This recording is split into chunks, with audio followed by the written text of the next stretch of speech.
말씀입니다. 요한복음 4장 20절에서 24절 말씀입니다. 하나님께서 우리에게 주신 말씀을 우리 한 목소리로 함께 읽도록 하겠습니다. 함께 읽습니다. 우리 조상들은 이 산에서 예배하였는데 당신들의 말은 예배할 곳이 예루살렘에 있다 하더이다. 예수께서 이르시되 여자여 내 말을 믿으라. 이 산에서도 말고 예루살렘에서도 말고 너희가 아버지께 예배할 때가 이르리라. 너희는 알지 못하는 것을 예배하고 우리는 아는 것을 예배하노니 이는 구원이 유대인에게서 남이라. 아버지께 참되게 예배하는 자들은 영과 진리로 예배할 때가 오나니 곧 이때라. 아버지께서는 자기에게 이렇게 예배하는 자들을 찾으시느니라. 하나님은 영이시니 예배하는 자가 영과 진리로 예배할지니라. 아멘.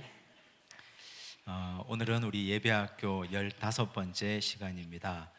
원래 16주 과정으로 마치는 과정이니까 다음 주가 되면 종강입니다. 이제 종강이 되면 떡도 해먹고 예배학교도 끝나게 되는데 지금까지 굉장히 빨리 달려온 것 같습니다. 이제 오늘 이 말씀 통해서 우리가 함께 말씀 나누고 그리고 오늘 교재 22쪽부터 함께 나누도록 하겠습니다. 오늘 우리가 읽은 이 말씀은 사실 우리가 올 한 해 우리 교회가 붙잡고 가는 교회 표 말씀입니다. 예배드림이 기쁨됩니다 라는 표가 오늘 요한복음 4장 이 말씀에 함께 녹아 있지 않습니까? 예수께서 사마리아 성 수가성에 가셨습니다. 한 여인을 만났습니다. 그 여인과 대화하는 중에 이 여인이 예수님에 대한 깊은 관심을 느끼게 되고 그리고 나서 예배에 대해서 예수님께 질문을 합니다. 그 질문이 20절에 나오죠. 우리 조상들은 이 산에서 예배하였는데 당신들의 말은 예배할 곳이 예루살렘에 있다 하더이다. 이 사마리아 성에 있었던 이 여인이 하는 말, 이 조상들, 그들의 조상들은 이 산에서 예배드렸다 하는데, 즉 이 여인은 이 장소의 문제를 가지고 고민을 하고 있습니다. 우리 조상들처럼 이 산에서 예배드리는 것이 옳습니까? 아니면 당신 같은 유대인이 하는 말처럼 예루살렘에 가서 예배드려야 됩니까? 이게 고민이 됐습니다. 그런데 사실 사마리아 사람들은 유대로 예루살렘으로 가는 것이 그 당시 관습에는 사람들이 꺼리지 않습니까? 뭐 법적으로 금지된 건 아니지만 사실 사람들이 다 싫어하고 넘어오지 못하게 하고 유대인들도 사마리아로 함께 통행하지 않습니다. 그 문제 때문에 이 여인이 장소 문제 때문에 심각하게 고민을 했습니다. 예수님께서 하셨던 말씀이 그 다음 답은 장소 문제에 매이지 마라. 이 산도 저 산도 아니고 아버지께 참되게 예배할 때가 온다 말씀하시고, 중요한 것은 예배드리는 자의 마음의 자세다 이렇게 말씀하셨습니다. 그래서 주께서 하신 말씀이 예배드리는 자가 영과 진리로 예배할지니라 이 말씀을 하셨습니다. 그러면서 한 의미 있는 말씀을 하셨는데 23절에 보니까 아버지께서는 자기에게 이렇게 예배하는 자들을 찾으시느니라. 사실 이 당시에 모든 사람들이 다 하나님 앞에 예배드리는 사람 아닙니까? 모두가 다 하나님 앞에 성인이든 아이든 노인이든 남자든 여자든 다 예배드리는 사람입니다. 한데 하나님께서 예배드리는 자를 굳이 눈을 부릅뜨고 찾지 않아도 발에 채이는 것이 다 예배드리는 사람들입니다. 근데 왜 아버지께서는 이렇게 예배드리는 자들을 찾는다 했느냐? 이 말은 정말 하나님께서 원하시는 대로 영과 진리를 다해서 예배드리는 사람이 드물다는 뜻입니다. 여기 이 여인처럼 장소에 집착하거나 시간에 집착하거나 환경에 집착하거나 아니면 형식에 집착하거나 이런 등등의 다른 예배의 중심적인 요소 아닌 다른 부차적인 요소 때문에 예배의 본질이 흐려지는 사람들이 너무 많았기 때문에 우리 주님께서는 아버지께 영과 진리로 예배하는 자를 지금도 눈을 부릅뜨고 찾는다 말씀하셨습니다. 사실 장소 문제에 집착한 사람은 성경에도 있습니다. 누굽니까? 북이스라엘의 첫 번째 왕이었던 여로보암 아닙니까? 여로보암이 국경을 갈라놓고 나니까 남유다 예루살렘에 하나님의 성전, 솔로몬 성전이 있습니다. 아, 저곳에 우리 북이스라엘의 모든 백성들이 다 가서 예배드리겠구나, 이 장소가 문제로구나 해서 금송아지를 베델과 단에다가 세우고 거기에 와서 이것이 너희를 이집트에서 인도해낸 하나님이다 하고 그렇게 경배하라 했지 않습니까? 장소에 집착했기 때문입니다. 중요한 건 영과 진리로 예배드리는 사람의 마음의 문제인데, 그리고 또 역사적으로 보면 베드로 대성당을 지었던 로마 가톨릭이 그들은 장소에 집착했습니다. 베드로 대성당을 어디에다 지었습니까? 베드로가 순교했다고 전해져 내려오는 곳에다가 베드로 대성당을 지었습니다. 현재 로마의 바티칸 아닙니까? 이 곳에다가 성당을 거대하게 짓기 시작하니까 성당을 지을 기금이 모자라고 돈이 부족하니까 면죄부를 팔기 시작했고, 그것이 그 당시 교회의 심각한 타락으로 치달았습니다. 그래서 종교개혁이 그곳에서부터 시작된 것 아니겠습니까? 결국 문제는 여기가 반드시 성전이 되어야 되고 이곳에서 하나님께서 역사하신다는 장소의 문제에 집착하는 것, 이것이 바로 교회가 타락하는 시작이 됐습니다. 어디서 예배드리든, 환경이 어떻든, 예배 형식이 어떻든 가장 중요한 건 예배드리는 사람의 마음의 문제다. 영과 진리의 문제다. 이걸 꼭 기억하셔야 됩니다.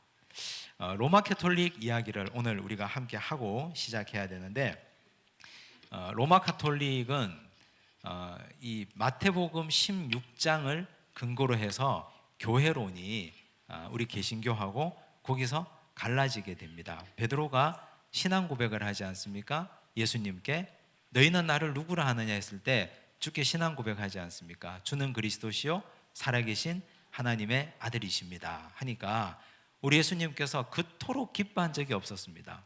공생의 3년 동안 이를 네게 알게 하니는 내 혈육이 아니요 하늘에 계신 내 아버지니라. 그래서 내가 이곳에 성전을 세우겠다, 그렇게 말씀하셨습니다. 그래서 이 마태복음 16장에 대한 해석이 가톨릭과 교회가, 개신교가 갈라지게 됩니다. 개신교는 베드로의 신앙 고백 위에 그리스도께서 교회를 세운다고 이해했고, 그래서 누구나 주는 그리스도시요 살아계신 하나님의 아들입니다 라고 고백하는 사람은 그 사람 자체가 교회가 된다고 했습니다. 사람이 교회다, 이렇게 되는 거죠. 그런데 가톨릭은 달랐습니다. 베드로 자체가 교회가 된다고 생각했습니다. 그래서 최초의 교황이 베드로가 된다고 생각했고, 교회의 수익권, 교회의 머리 되는 권한이 베드로부터 시작해서 그 이후에 이어지는 교황으로 전해지고 내려간다고 믿었습니다. 그래서 베드로가 순교했다고 전해지는 곳에다가 교회를 짓고 베드로 대성당을 지은 것 아니겠습니까? 그래서 지금도 로마 가톨릭은 유일한 이 땅의 교회는 바티칸에 있는 베드로 대성당, 그 교회밖에 없습니다. 나머지는 전부 다 지점에 불과한 것입니다. 이제 이런 교회론의 기본적인 차이를 이해하시고 오늘 교재 22쪽을 보시겠습니다. 교회의 역사입니다. 교회의 역사를 보시면 교재도 있고, 오늘 이 교재가 글자가 작아서 잘 안 보이실 것 같아서 화면을 준비했습니다. 화면 첫 번째 화면 한번 보시면 로마 가톨릭의 예배를 우리는 뭐라고 부릅니까? 미사라고 부르지 않습니까? 근데 이 미사라고 부르는 이 말은 어느 나라 말이냐? 미국 말입니까? 어느 나라 말입니까? 라틴어입니다.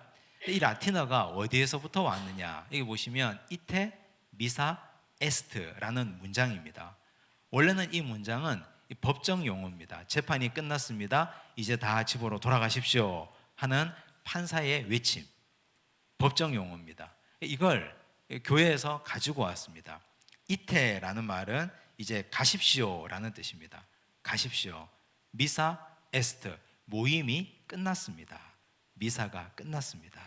그러니까 이 말을 조금 더 교회적인 용어로 바꾸면 마지막에 이제 이 말을 하는데, 미사가 끝났습니다. 이제 가셔서 복음의 증인이 되십시오.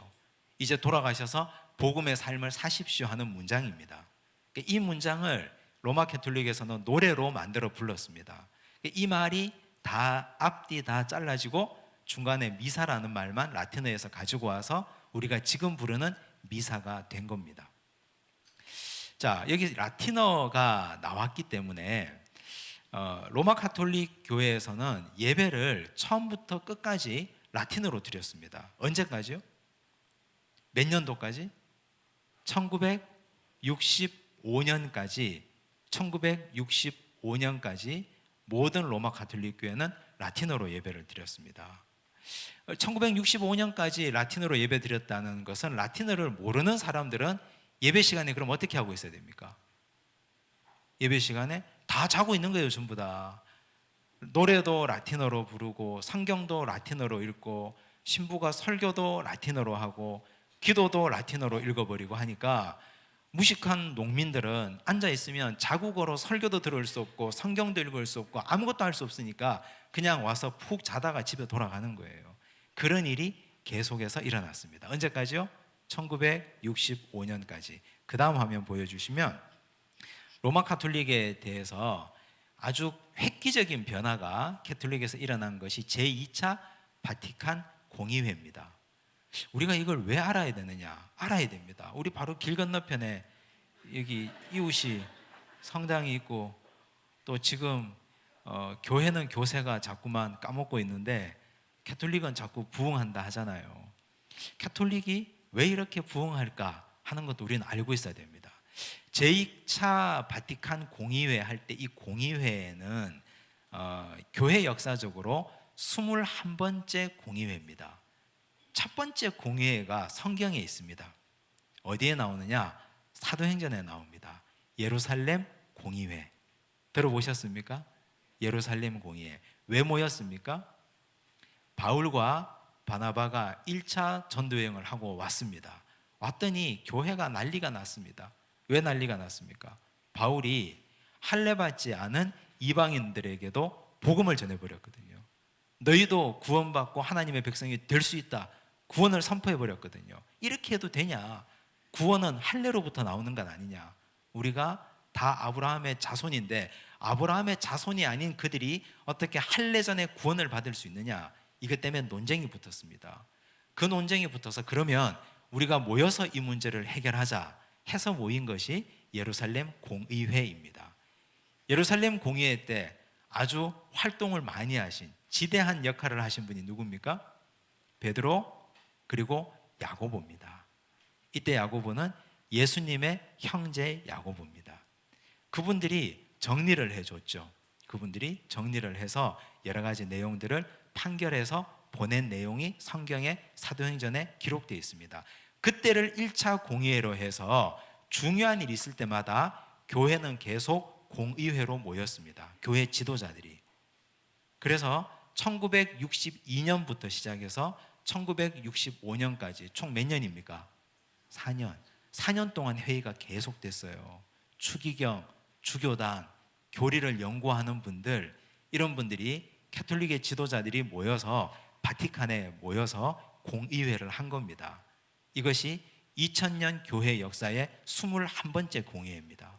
이 4년 동안 공의회를 하고 정리해서 발표한 문건이 이만큼 두꺼운 문건이 많아요. 근데 그 문건 중에 우리하고 관계되는 내용들을 정리한 것이 이겁니다. 첫 번째가 뭡니까?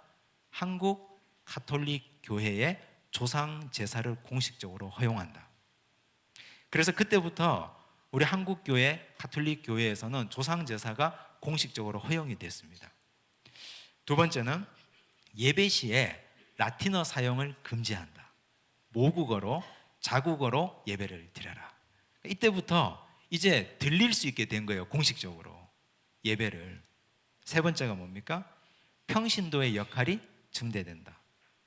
아마 성당에서 하는 장례식을 가보신 분들은 아실 텐데 성당 안에서만 사제가 집례를 하고 산에 가서는 사제가 따라가지 않습니다. 평신도가 직접 가서 다 하관도 다 집례합니다. 이게 2차 바티칸 공의회 이후부터 평신도의 지도력과 평신도의 역할이 공식적으로 결의된 이후에 일어난 일입니다. 네 번째 중요한 변화는 교회의 사회 참여와 사회 정의를 공식적인 문건으로 채택했습니다. 그리고 가난한 자를 위한 관심을 가지기 시작했습니다. 그래서 가톨릭 교회가 그때부터 사회 정의 문제에 깊숙이 들어갔습니다. 이게 우리나라에 굉장한 역할을 했습니다. 1960년대에 이 일이 벌어지고 나니까 1970년대 유신헌법, 1980년대 우리나라 군사정권, 그때 1974년도에 정의구현 사제단이 출범하는 모태가 됩니다. 정의구현 사제단 들어보셨습니까? 정의구현 사제단은 그런데 한국 가톨릭의 공식적인 단체로 인정받지는 못합니다. 하지만 아무튼 이 정의구현 사제단이 한 일들은 굉장히 많습니다. 여러 가지 일들을 계속 하고 있습니다. 이것이 뭐 정치적인 여러 문제가 있긴 하지만, 근데 그 근거가 어디에 있느냐? 1962년에서 65년 사이에 있었던 제2차 바티칸 공의회에 뿌리를 두고 있다. 그래서 지금 성당에서도, 지금 우리 한국 교회의 가톨릭 교회에서도 가난한 자에 대한 관심, 사회 정의에 대한 관심, 이런 것들이 굉장히 높은 것은 그들이 아주 인자하고 뭐 그래서가 아니라 교리적으로 확립되어 있기 때문입니다. 가톨릭은 아주 수직적인 구조입니다. 하라 하면 하고 하지 마라 하면 전 세계 가톨릭에서 하지 않는 구조예요. 그래서 이런 뿌리가 그들 안에 있다는 것, 이걸 이해하셔야 됩니다. 다시 첫 번째 화면으로 돌아오시면, 자, 이런 로마 가톨릭 교회의 예배를 보시면 예배 순서가 크게 네 가지 덩어리로 되어 있습니다. 첫째는 개회, 두 번째는 말씀의 전례, 세 번째는 성찬의 전례, 영성체 예식, 네 번째가 마침 예식. 근데 예식과 전례가 구별되어 있죠. 전례는 뭘까요? 전례가 뭡니까? 한자로 풀면 전해 내려오는 예식, 영어로 얘기하면 트래디션 아닙니까? 전통적인 예식이란 뜻입니다. 그래서 가톨릭 교회에서는 성서의 권위와 전통의 권위를 동일하게 놓습니다. 어쩌면 그들은 성서의 권위와 전통의 권위가 동등하다 말하지만, 사실은 전통의 권위가 성경의 권위보다 더 위에 있을 때가 훨씬 더 많습니다. 말씀의 전례라는 것은 전해 내려오는 말씀을 따라라는 뜻이고, 성찬의 전례라는 뜻도 전통적인 성찬의 예식을 따른다라는 뜻입니다. 이런 큰 네 가지 예배의 흐름을 가지고 가톨릭 교회가 예배를 드린다. 이제 하나하나 보겠습니다. 세 번째 화면 보여주시면 개회 예식입니다. 개회 예식은 이렇게 되어 있습니다. 첫 번째는 입당송, 성당에 들어왔잖아요. 성전에 입당송, 그리고 입당의 인사, 참회의 기도, 자비송, 대영광송, 본기도. 이것만 해도 시간이 한참 가버려요. 이것만 해도 벌써 우리 설교 시작할 때 다 됩니다. 이제 이만큼 해도 다 지나갑니다. 이 중에 빨갛게 표시된 것이 지금 현재 우리 교회에 남아있는 예배 형식입니다. 우리 처음에 임내송 드리잖아요. 그리고 참회의 기도 하죠.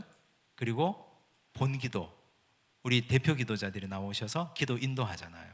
이것이 바로 첫 번째 개회 예식에 속해 있는 순서입니다.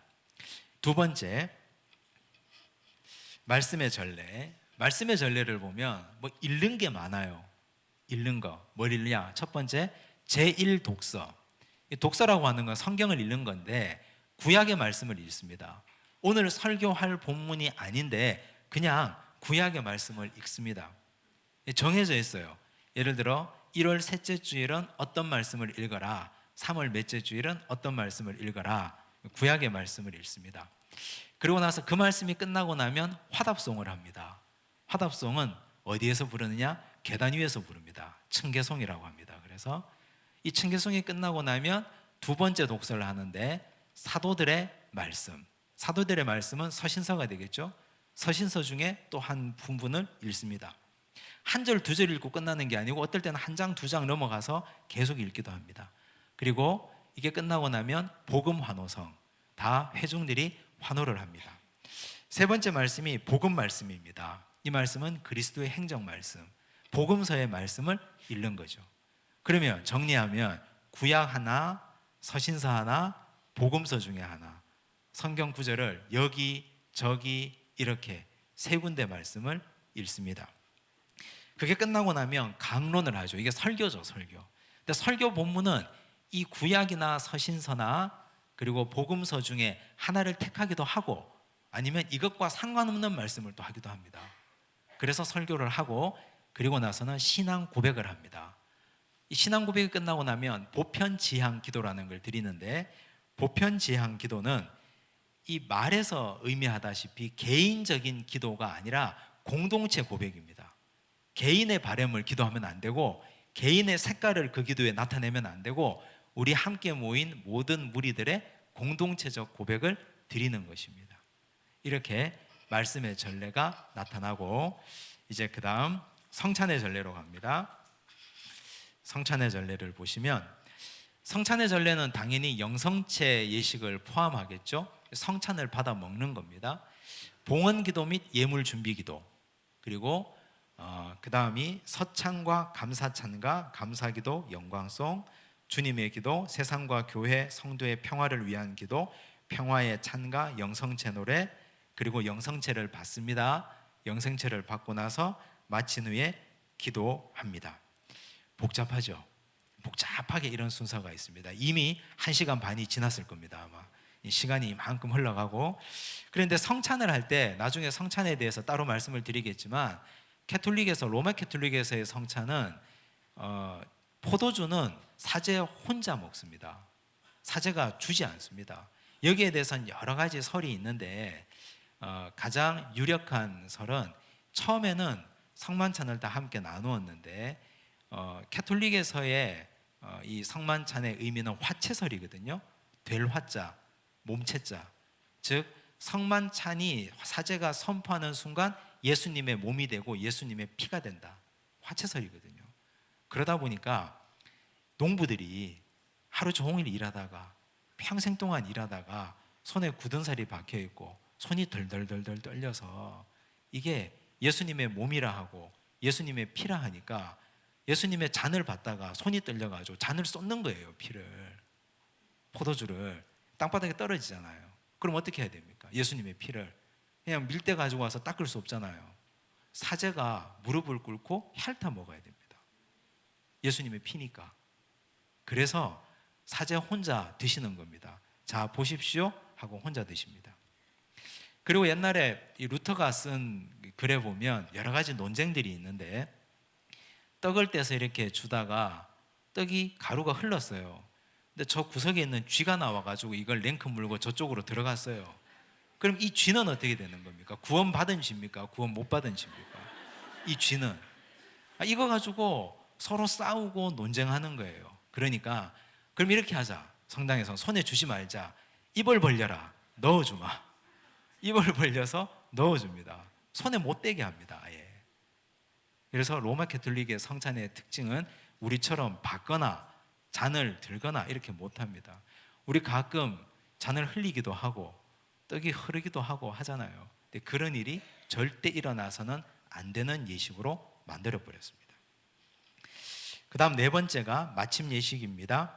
공지사항, 우리로 치면 광고죠. 광고, 공지사항, 그리고 파송의 축복, 앞뒤 사람과 인사하십시오 하고 사제가 복을 빌고 그리고 파송합니다. 파송하고 내보냅니다. 이런 큰 네 가지 순서를 가지고 있습니다. 이 네 가지 순서를 우리가 잘 살펴보면 그 중에 특징이 있습니다. 특징을 보시면 말씀에 대한 특징과 기도에 대한 특징이 있습니다. 먼저 말씀에 대한 특징을 보시면 구약과 서신서와 복음서의 말씀을 읽습니다. 그러면 이 로마 캐톨릭 교회의 예배는 읽는 말씀이다. 말씀을 먼저 열심히 읽습니다. 두 번째, 강론, 설교잖아요. 듣는 말씀입니다. 세 번째, 영성체, 성체를 모신다 하잖아요. 성만찬을 받습니다. 이건 보는 말씀입니다. 그리고 또 만지는 말씀입니다. 그래서 말씀을 듣고, 읽고, 보고, 만지고. 말씀을 할 수 있는 모든 말씀을 한 예배에 다 담았습니다. 기도에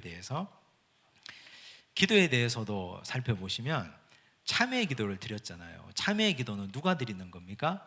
개인, 나를 위하여 드리는 겁니다. 개인을 위하여. 두 번째 기도가 본기도도 있었죠. 본기도는 뭐를 위해서? 오늘 이 드리는 미사를 위해서. 그래서 본기도는 예배를 위해서 드리는 기도입니다. 세 번째, 보편제한 기도. 나를 위한 기도가 아니라 오늘 예배를 위해서 공동체의 고백을 담은 기도라 했죠. 이건 교회와 세상을 위한 기도입니다. 그리고 봉헌 기도를 드렸죠. 예물을 위한 기도입니다. 그리고 주기도와 마지막 영성체 후의 기도는 감사를 위한 기도입니다. 기도에 대해서도 모든 기도가 한 번의 예배 안에 다 들어 있습니다. 그리고 우리가 순서 네 가지 큰 순서를 살펴봤지만 찬양이 많잖아요. 중간중간에 화답 찬양도 있고 여러 찬양이 있어서 우리가 초대교회 예배의 세 가지 특징 중에 얘기했던 것, 초대교회는 성령의 임재로부터 시작됐다. 그래서 찬양과 기도와 말씀으로 성령이 임했다. 이걸 로마 가톨릭 교회가 그대로 수용하려고 했다는 노력의 흔적이 여기 그대로 남아 있습니다. 이걸 우리가 이해하셔야 됩니다. 가톨릭은 왜 이렇게 복잡하게 예배드리나? 왜 이렇게 어렵게 예배드리나? 이건 그들이 초대교회 예배의 모범과 예배의 전통을 세 가지를 다 담기 위해서 이런 예배를 드렸다는 것, 이걸 잘 이해하시면 좋겠습니다.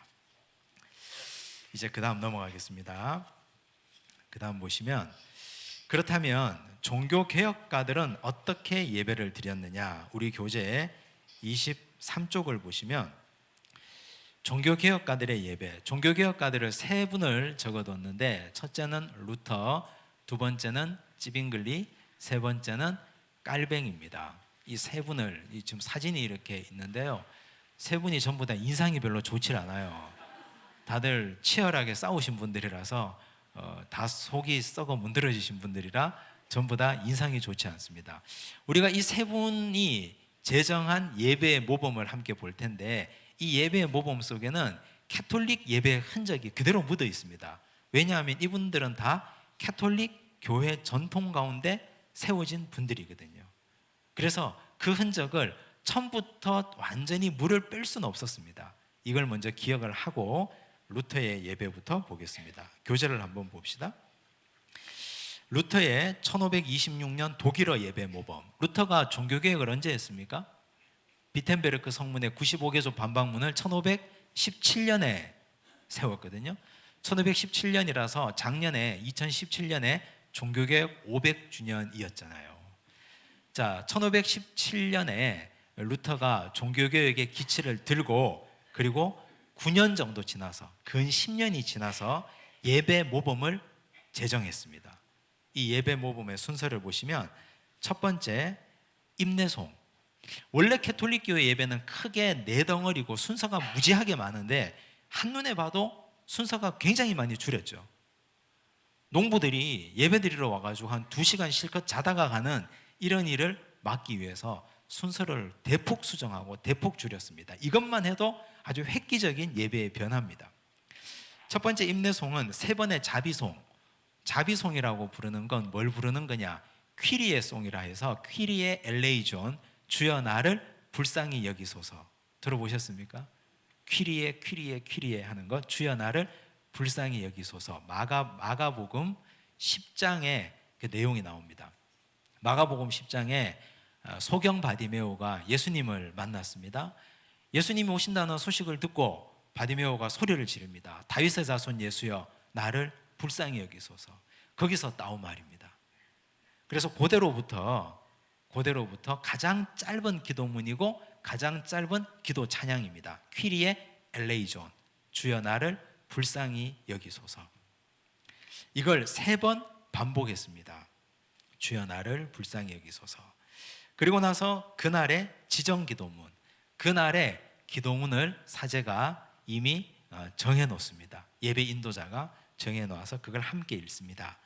그 기도가 끝나고 나면, 우리 지금 찬양대에서도 대표 기도하시는 분이 기도 끝나고 나면 기도송을 하잖아요. 그런 것처럼 지정 기도문이 끝나고 나면 층계송을 불렀습니다. 계단 위에 높이 올라가서 찬양을 불렀습니다. 청교송이 끝나고 나면 신앙 고백을 했는데 루터가 제시한 예배 모범의 특징은 사도신경을 신앙 고백으로 채택한 게 아니에요. 니케아 신조를 채택했습니다. 니케아 신조는 뭐냐? 니케아 콘스탄티노플 공의회라는 것이 모였습니다. 아까 제가 공의회 얘기를 했죠. 첫 번째 1차 공의회가 예루살렘 공의회고 21번째 공의회가 제2차 바티칸 공의회라 했습니다.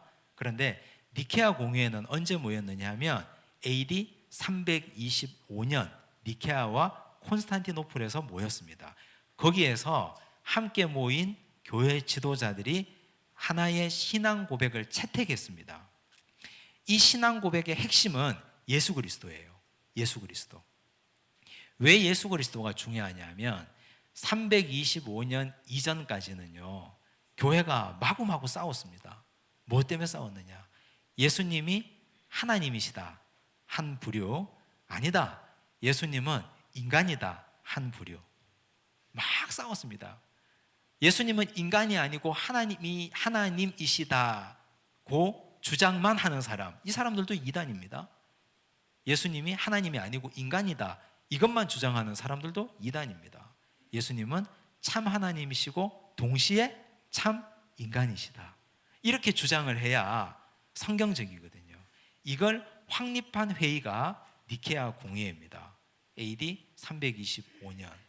그래서 이 니케아 공의회 전문을 여기 적어뒀습니다.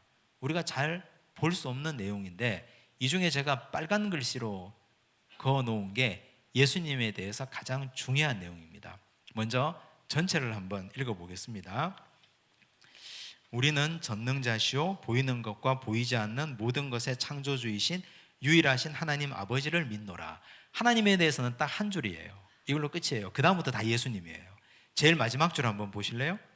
우리는 또한 성령을 믿노라. 성령에 대해서도 끝이에요. 우리는 또한 성령을 믿노라. 그런데 그 중간에 나오는 게 전부 다 누구에 대한 고백이다?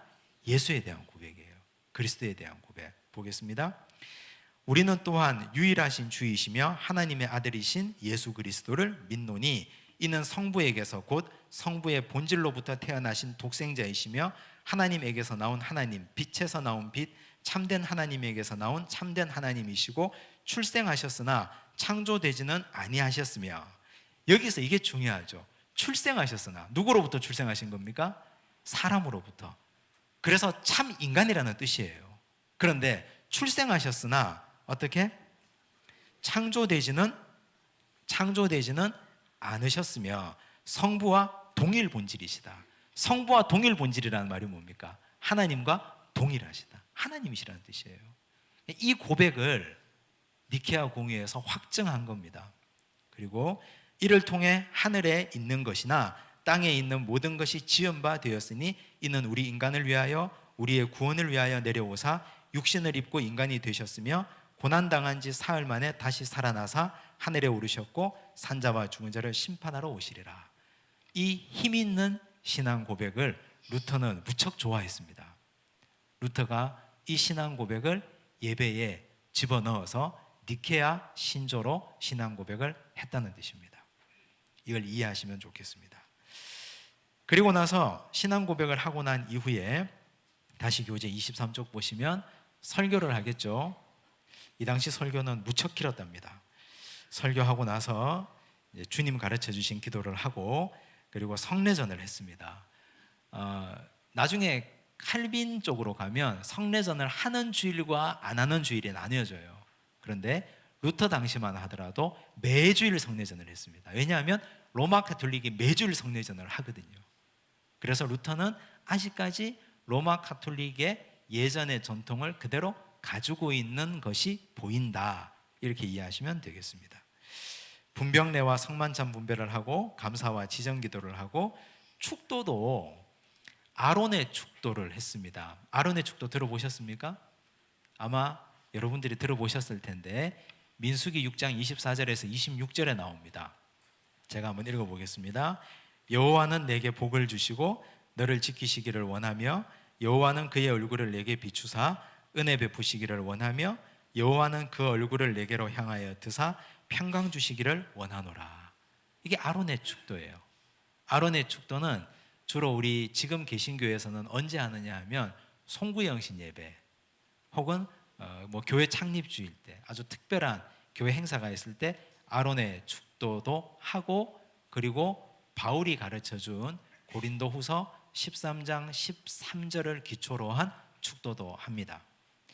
바울이 가르쳐준 축도 기억하십니까? 매주일 듣잖아요. 하라 하면 하실 수 있겠어요? 한번 하라 하면? 자, 제일 처음에 뭐가 나옵니까? 고린도서 13장 13절의 축도, 우리가 지금 현재 교회에서 하고 있는 것. 예수님이 먼저입니까? 하나님 성령님이 먼저입니까? 예수님이 먼저예요. 주 예수 그리스도의 무엇? 은혜.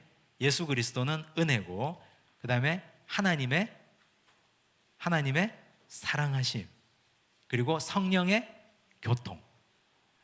이 핵심은 절대로 빠뜨리면 안 돼요. 목사님들이 거기다가 변주를 해가지고 살도 붙이고 이것저것 많이 붙이는데, 그 중에 핵심은 주 예수 그리스도의 은혜, 하나님 아버지의 사랑, 성령님의 교통, 이 세 가지입니다. 이 세 가지가 바울이 가르쳐준 축복 기도의 핵심입니다. 지금 현재 교회는 바울의 축도, 바울이 초대교회에 함께 나누었던 축복 기도를 그대로 가지고 오고 있죠. 어쨌든 루터의 예배는 좀 독특하고 특별했습니다. 루터의 예배를 우리가 기억할 때 첫 번째는 자비송, 두 번째는 니케아 신조, 세 번째는 아론의 축도, 이 세 가지가 루터의 예배의 특징입니다. 그 다음 쯔빙글리 들어보셨습니까? 스위스 사람입니다. 스위스 분인데 이분은 1484년에서 1531년까지 사셨던 분입니다. 이 쯔빙글리에 대한 이야기를 좀 하면, 이분은 1506년도에 사제가 됐습니다. 여기서 사제가 됐다는 말은 로마 캐톨릭의 사제였다는 말이겠죠. 그러니 이분도 캐톨릭의 잔재를 그대로 가지고 있는 사람입니다. 그런데 이분이 설교를 굉장히 잘했어요. 그래서 1519년에 스위스 쥐리히의 대성당의 설교자로 임명을 받습니다. 이분의 설교는 강해 설교인데 성경을 아주 독특하게 해석하고 풀어가는 강해 설교로 굉장히 유명했습니다. 그런데 이분이 언제부터 본격적으로 종교개혁가의 길을 걷느냐? 1522년부터입니다. 이때 이분의 사생활이 좀 문제가 있어요. 이것 때문에 공격을 많이 받는데, 아이를 셋 둔 과부와 동거를 하고 있었습니다. 쯔빙글리가 아이를 셋 둔 과부와 동거를 하고 있었어요. 근데 그 당시에 취리에 있었던 여러 사제들이 가정을 가지고 있는 사제들이 많았어요. 그래서 이분들이 우리가 가정을 가지고 함께 가정을 꾸리고 사는 것이 왜 죄가 되어야 되냐? 이게 성경에 죄라고 나와 있냐? 아무리 살펴봐도 이건 죄가 아니다. 그래서 청원서를 하나 씁니다. 청원서를 써서 교황청에 보냅니다. 결혼을 허락해 주시오. 당연히 허락이 안 되겠죠. 당연히 허락하겠습니까? 근데 이때가 1522년에 왜 이런 분위기가 무르익었느냐? 루터가 1517년에 이미 한 건 했잖아요. 1517년에 비텐베르크 성문에 갖다 붙였잖아요. 그리고 이 당시 유럽에서는 구텐베르크의 금속 활자가 이미 모든 유럽 나라에 다 전해져 있었습니다. 그래서 지금 독일에서 일어나는 일이 전 유럽으로 다 전해지고 있었습니다. 요즘 이 시대의 SNS와 비견할 만한 획기적인 발명이잖아요. 금속 활자, 인쇄술의 발명. 그래서 이 당시 이 사람들은 우리가 이런 얘기를 해도 될 만한 분위기라고 생각하고 한 거예요. 그냥 한 거예요. 그랬더니 당연히 안 된다고 했겠죠. 그러면서 거기서부터 논쟁이 붙었습니다. 지금까지 캐톨릭 교회가 잘못했던 것들을 쯔빙글리가 하나하나 계속해서 반박하기 시작합니다. 처음에는 결혼하려고 시작했던 일이 그 다음에는 이제 공적인 종교개혁으로 이어지게 된 것이죠. 그리고 나서 아주 중요한 역사가 1529년에 성만찬에 있어서 상징서를 주장합니다. 이건 좀 이따가 제가 설명을 드리겠습니다. 근데 이분은 좀 일찍 돌아가셨어요. 1531년에 전투에서 전쟁하러 나가셨다가 카펠 전투라는 그곳에서 사망합니다. 종군 군목으로 나가셨다가 그 자리에서 죽습니다. 어쨌든 쯔빙글리는 약간 이단화 기질도 있고 반항적인 기질도 있고 그리고 이리저리 어디로 튈지 모르는 그런 사람이었습니다. 자, 쯔빙글리의 예배 모범을 한번 보겠습니다. 우리 23쪽 보시면, 자, 쯔빙글리의 예배 모범의 특징은 처음에 찬양이 없어요. 찬양으로 시작하지 않아요. 찬양이 없고 뭐부터 시작합니까? 기도부터 시작하는데 그 기도가 무엇을 위한 기도? 말씀을 듣기 위해 드리는 기도. 이 사람이 말씀에 탁월한 능력이 있었다 그랬잖아요. 그러다 보니까 굉장히 자의적인 예배 모범을 만들었다고 평가받고 비평받기도 합니다. 찬양이 별로 없으니까. 두 번째가 교회와 국가, 박해받는 이들을 위한 중보기도. 그리고 세 번째가 주님께서 가르쳐 주신 기도. 이분은 처음에 찬양으로 시작하는 것이 아니라 세 번의 기도의 덩어리로 예배를 시작했습니다. 그리고 나서 찬양이라고 한 것이 아베 마리아송을 부르는데 이건 너무 잘못 나간 거예요. 아베 마리아송은 마리아 찬가거든요. 아베라는 뜻이 뭐냐? 라틴어인데 안녕하십니까? 반갑습니다. 잘 지내셨습니까? 이런 뜻입니다. 그래서 아베 마리아라는 말은 성모 마리아여 안녕하셨습니까? 성모 마리아께 드리는 인사입니다. 그걸 첫 번째 예배에 드리는 찬양으로 채택을 했습니다. 이게 스위스 교회에서는 언제 폐지됐느냐? 1563년에 폐지됐습니다. 근데 이걸 예배 때 한 번 부른 것이 아니라 두 번이나 불렀어요. 설교 후에도 주의 기도 후에도 아베 마리아송을 또 불렀습니다. 그래서 이분은 사실 쯔빙글리는 이 예배 모범은 별로 좋지 못한 모범이다. 치우쳐 있는 예배 모범이다. 이렇게 이해하시면 되겠습니다. 그리고 사도신조, 사도신경으로 신앙 고백을 하고 십계명을 하고 공동체의 죄 고백을 하고 성만찬으로 모든 예배를 마쳤습니다. 쯔빙글리까지만 해도 가톨릭 전통 안에 있었기 때문에 성만찬이 그대로 남아 있었습니다. 그 다음 넘어가겠습니다. 이제 켈빈주의 예배 모범입니다. 켈빈주의 예배 모범을 보시면, 자, 1545년 켈빈주의 예배 모범은 처음에 다 함께 고백합니다. 우리의 도움은 천지를 지으신 주님의 이름으로부터 옵니다 하고 죄의 고백과 용서의 선언을 받고 시편송으로 찬양을 드립니다. 이 찬양은 십계명의 첫 번째 돌판을 시편으로 부른 노래입니다.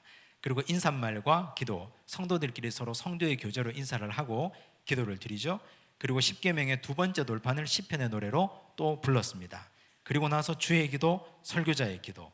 켈빈의 예배 모범은 기도와 찬양이 설교 전에 함께 반반씩 어우러져 있습니다.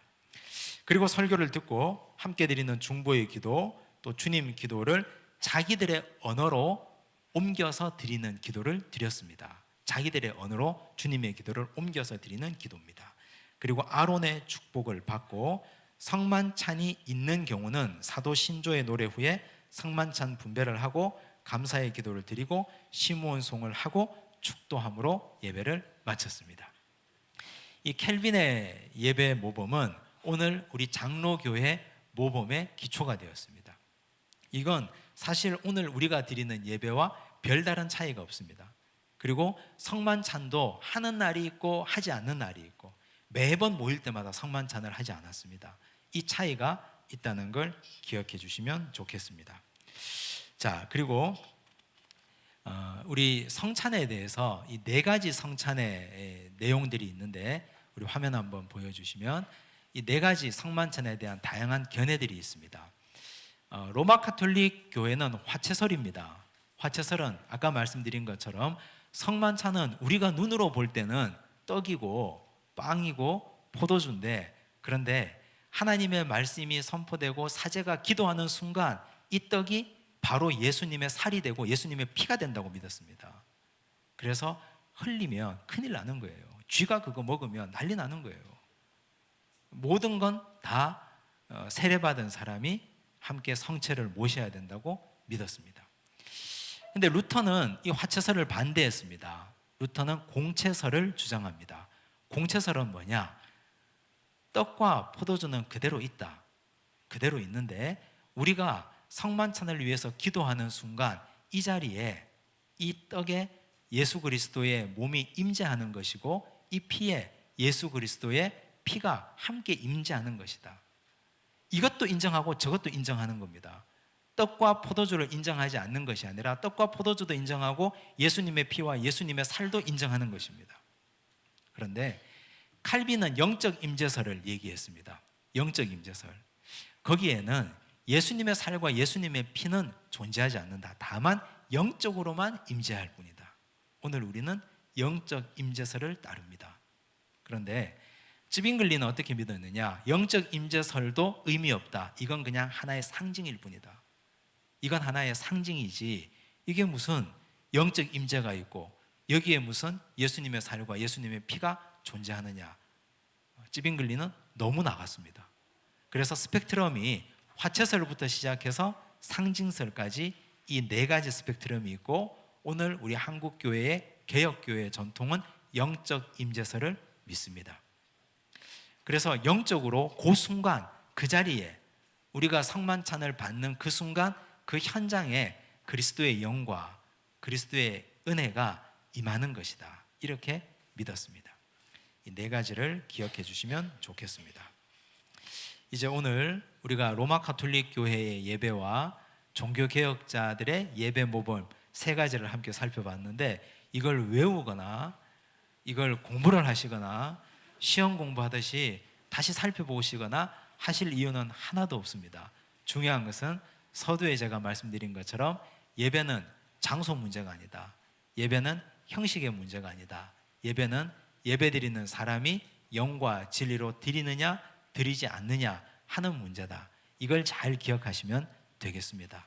이렇게 아무리 루터나 찌빙글리나 켈빈이 이런 형식을 아무리 얘기해도 중요한 건 예배드리는 사람이 어떤 마음 자세로 하나님 앞에 서 있느냐 하는 것이 가장 중요한 문제입니다. 그걸 교회 전통과 예배 전통이 오늘 우리에게 가르쳐주고 있는 교훈입니다.